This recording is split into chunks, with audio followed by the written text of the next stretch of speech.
Cognitive Services and Azure ML for Dataflows in Power BI are retiring soon. Mark your calendars. By September 15, 2025, these features will be fully retired. Here's what you need to know. What's changing?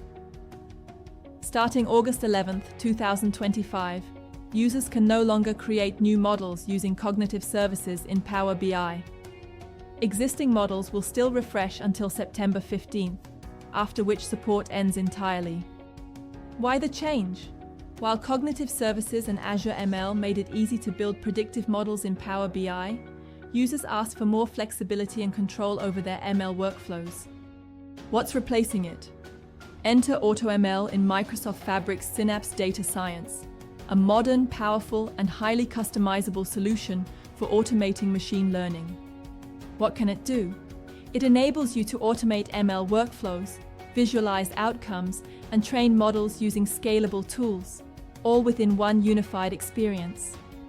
Use cases include customer segmentation, churn prediction, demand forecasting, and embedding predictions directly into your Power BI dashboards, all from a unified UI.